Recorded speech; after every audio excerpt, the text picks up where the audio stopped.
du cours de machinisme sur les chargeuses. Donc ce qu'on peut faire pour éviter d'avoir les inconvénients ou les avantages de la cinématique soit en parallèle soit en Z, on peut, certains constructeurs combinent les deux, une cinématique PZ. Donc on reconnaît facilement ici la cinématique en Z, et on reconnaît la cinématique ici en P. Et on va faire un cumul des deux, c'est-à-dire qu'on va voir la cinématique en Z. On reconnaît notre banane ici, on reconnaît notre vérin qui commande le cavage et le bénage de mon godet. Et c'est une cinématique PZ. Voici un exemple ici sur une petite case 21F. Alors les avantages, c'est que c'est... On va dire que c'est... On n'a ni les avantages ni les inconvénients des deux autres. Et donc on est un peu passe-partout. On a une cinématique qui est universelle. On a un maintien à l'horizontale de ma charge. Ça c'est intéressant. C'est intéressant pour l'industriel et pour l'exploitation. Par contre, étant donné qu'on fait les deux, on n'a jamais le bon avantage ni les meilleurs inconvénients des deux. On fait toujours un compromis, c'est-à-dire qu'on va avoir une force moindre de cavage ici en position basse, et par rapport à la cinématique en Z. On sera quand même moins fort que la cinématique en Z en position basse. Là on voit qu'on l'utilise avec des fourches, pas avec un godet pour faire du cavage dans un tas. L'autre avantage, c'est que le brancard peut être, dans certains cas, remplacé par une seule pièce, un seul bras, ce qui va énormément augmenter la visibilité du pilote dans la cabine. On le voit ici. Voilà encore une fois l'exemple du bras monobloc. Maintenant, je vais vous montrer une vidéo sur le maintien de charge.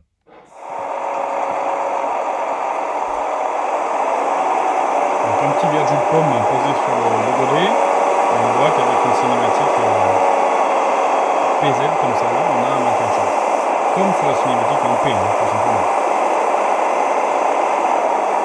Voilà, c'était pour nous amuser 5 minutes. Maintenant, on va parler un petit peu des charges, des efforts qui régissent notre stabilité au niveau de notre chargeuse. On a ce qu'on appelle la charge de basculement, chose à ne pas prendre en défaut. Vous voyez assez simplement ici que l'essieu avant va être le point de rotation de mon engin, et qu'en fonction de la charge que j'aurai dans mon godet, je vais avoir peut-être décollement de mon essieu arrière. Donc ce qu'on appelle la charge de basculement pour une chargeuse, c'est la charge appliquée au centre de gravité de l'engin, à partir de laquelle la chargeuse commence à basculer autour de l'essieu avant. Lorsque cette chargeuse se trouve en statique et dans la position la plus défavorable, l'équipement à l'horizontale est totalement articulé. C'est-à-dire quand on est totalement articulé, qu'on a du poids dans le godet, et qu'on commence à lever l'arrière, c'est ce qu'on appelle la charge maximum de basculement. Donc ça, les constructeurs le savent, on a un contrepoint intégré à l'arrière de la machine, on a le moteur qui est fixé le plus possible en porte-à-faux de l'essieu arrière, pour éviter d'avoir une charge de basculement. Vous comprenez bien que si on avait toujours la chargeuse qui avait les fesses levées comme ça, au niveau de la direction et de la conduite de la machine, ce serait assez insupportable. Une petite vidéo pour illustrer ça, donc là on a une chargeuse avec une pince à grappin qui est trop chargée. Quand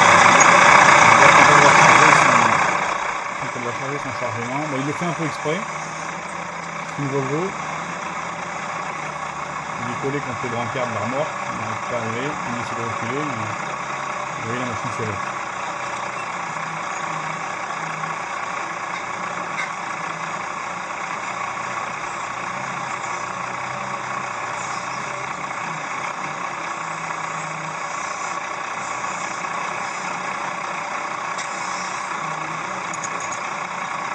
Donc là c'est pas intéressant, ça veut dire que la machine est complètement inconduisible et c'est pas le but du jeu. Et voilà ce qui se passe avec un âne quand on dépasse la charge de basculement. Bon là c'est à l'envers, c'est-à-dire que c'est l'arrière qui suit. Mais l'âne, on n'a plus de motricité, on n'a plus de direction. Alors qu'est-ce que c'est que la charge utile d'un godet? La charge utile, elle, c'est ce qu'on va mettre dans notre godet, et elle ne doit pas, elle, dépasser 50% de la charge de basculement d'une machine articulée. Ça c'est la loi, c'est la norme. En fait la norme elle dit, sur chaque constructeur, vous avez une charge de basculement qui est définie par le constructeur. Et donc le godet que vous devez mettre, et en fonction des matériaux que vous mettez à l'intérieur, la charge utile de votre godet, ce qu'il y a dans votre godet, ne doit pas excéder 50%, c'est comme ça qu'on a un facteur de coefficient de 2, un coefficient de sécurité de 2, ne doit pas excéder 50% de la charge de basculement.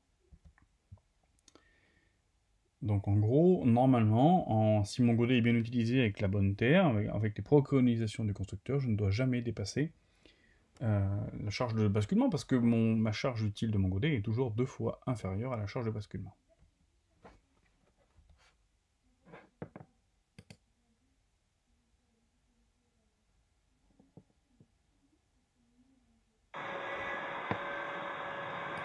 Là, une petite vidéo sur maintenant, on va regarder la force de levage. Donc on va voir une... Qu'est-ce qui fait la force de levage? Regardez comment elle force quand elle est dans le tas. Donc là, elle est pilotée celle-là avec des joysticks, vous voyez, il n'y a plus de volant.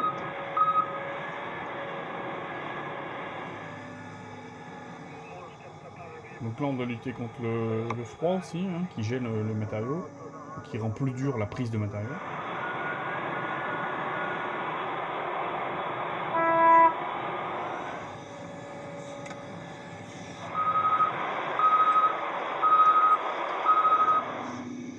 On va essayer de parler maintenant de la force de levage. Qu'est-ce qui fait que quand mon godet est dans le tas, que je vais pouvoir réussir à lever mon godet pour charger et donc le remplir ce godet.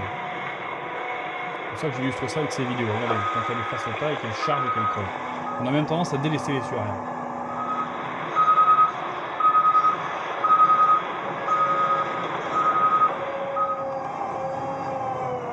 On voit bien l'axe de pivot entre les sueurs avant et les sueurs arrière.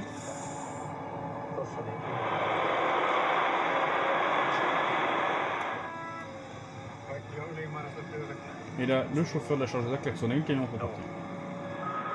Le camion est plein.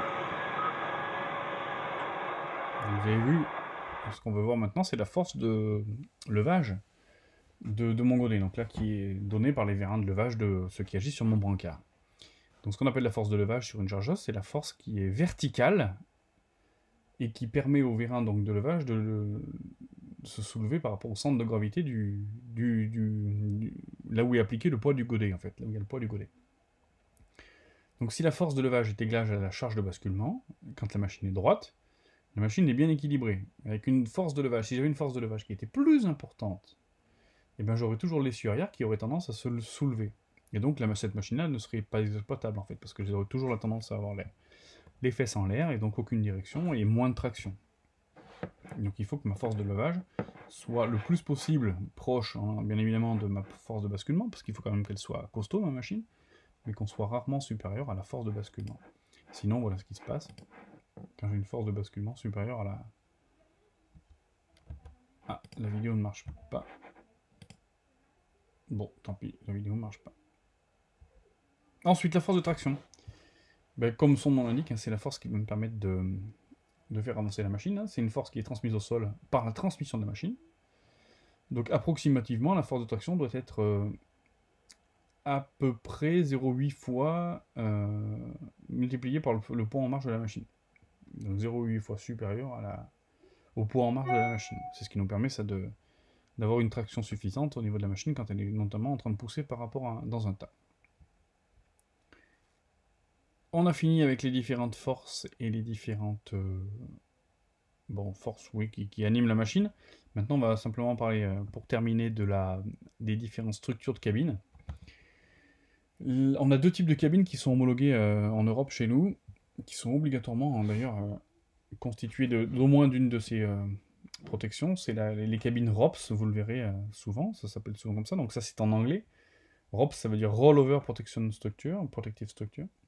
C'est-à-dire que c'est une structure qui protège contre le retournement. Donc elle est obligatoire sur les chargeuses à pneus, vous voyez. C'est une structure qui protège, qui en fait, si le conducteur il est assis sur son siège avec sa ceinture, il est en totale sécurité à l'intérieur de sa machine, même si sa machine fait des tonneaux. Donc voilà, ça le protège de la rotation, du renversement, du retournement de sa machine. Et ensuite on a la cabine FOPS.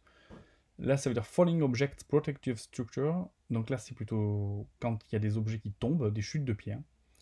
Mais ça c'est pas forcément obligatoire pour tous les engins de terrassement. On l'a vu peut-être sur les pelleteuses à démolition. Celles-ci elles ont une couverture une protection en fait avec des grillages, des grilles et des structures qui évitent la chute d'objets, mais tous les engins de terrassement ne sont pas obligés d'avoir cette nouvelle norme, cette norme qui fait qu'elle la protège des engins qui tombent. Et beaucoup de chargeuses sont équipées de ces engins-là. Et vous avez la référence avec la norme en tout cas ISO, la 3449 derrière, qui vous fait référence à ces engins-là. Mais généralement, beaucoup sont équipés de cette solution-là. Voilà, merci d'avoir suivi ce cours, et à bientôt pour un nouveau.